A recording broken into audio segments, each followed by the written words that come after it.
Sonora FM.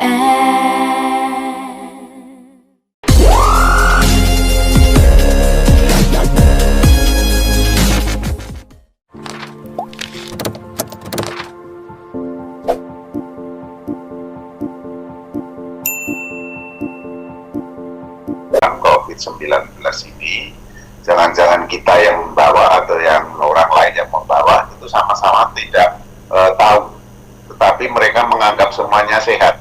Apalagi sekarang ada indikasi orang yang terkena itu tanpa gejala, tahu-tahu setelah diperiksa ada. Nah ini kan orang tidak tahu, nah merasa dirinya sehat, aku mau pergi kemana saja nggak ada masalah, merasa sikap-sikap seperti ini sebetulnya yang tidak dikehendaki oleh kita semua. Ya memang semuanya ini rugi, harus kita akui dengan adanya pandemi itu semuanya mengalami kerugian yang luar biasa, tidak hanya dari sisi ekonomi tapi dari juga sisi sosial, dari sisi kegiatan-kegiatan pendidikan, dan semuanya merasakan kerugian. Oleh karena itu agar cepat ini berakhir, ya mari kita mendisiplinkan diri untuk tidak bepergian. Nah sekarang kalau nanti Palembang itu dilakukan PSBB, ya lalu lalang di jalan raya itu mungkin harusnya tidak seramai sekarang ini. Di kesan saya yang muncul memang Palembang itu antara kemarin ada COVID sama tidak, untuk di jalan raya itu masih ramai, artinya masih ada aktivitas gitu ya. Meskipun sebagian sekolah-sekolah atau sekolah hampir semua harus sekolah ya, itu sudah tutup. Kalau di pasar tradisional tetap masih ramai itu, kemudian di pusat perbelanjaan memang sudah sepi saya amati, tapi untuk yang kaitannya dengan kebutuhan ekonomi kehidupan yang berkaitan dengan untuk makan dan sebagainya memang masih buka. Nah, jadi kalau nanti Palembang itu mau dilaksanakan PSBB harus tegas, konsisten, itu yang kami inginkan. Ya, Mas Joko, ini kan dengan adanya PSBB pemerintah menjamin stimulus ekonomi dan bantuan sosial. Kalau Mas Joko melihat, apakah sudah siap pemerintah atau pemerintah Kota Palembang untuk mengatasi ini? Ya, makanya itu pemerintah pusat kan memintakan supaya setiap daerah itu menganggarkan semua kegiatan pembangunan yang sudah dituangkan di dalam APBD itu supaya dialihkan semua dalam rangka untuk mengatasi pandemi ini. Nah, salah satunya adalah dianggarkan untuk memberikan bantuan bagi mereka yang terdampak dari pandemi ini, khususnya orang-orang yang bekerja di sektor informal ya. Ya ada pedagang kaki lima, kemudian orang-orang yang mungkin di PHK dari pekerjaannya karena situasi seperti itu kan.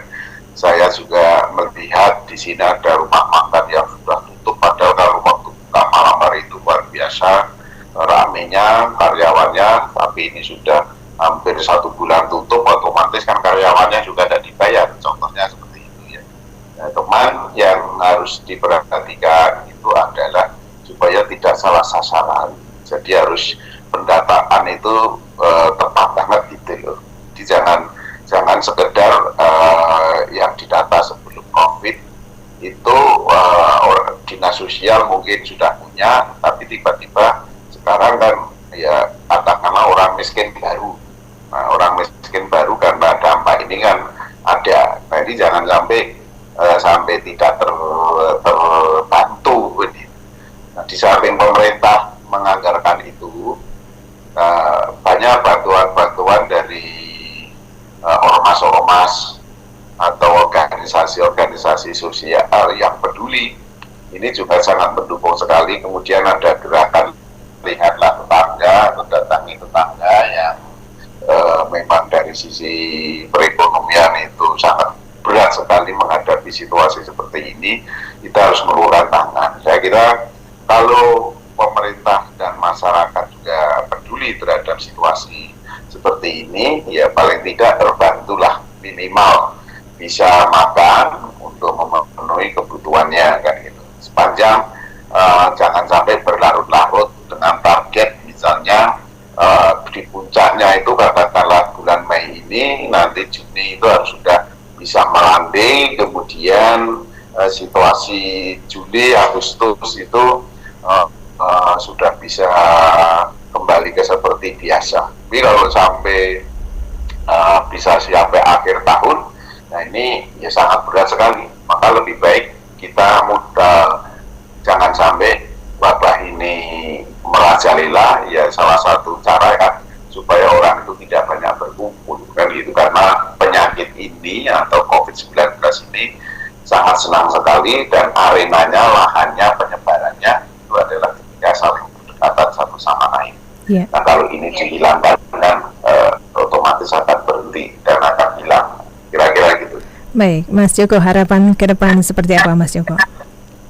Ya, harapan kami kita semua, saya kira mari, kendati pun memang ini sangat menyakitkan dan menggelisahkan kita semua, ya kita harus mau mengikuti perintah dari pemerintah, mengikuti himbauan, ajakan untuk tidak pulang atau tidak mudik atau tidak kumpul-kumpul, segalanya dihentikan dulu.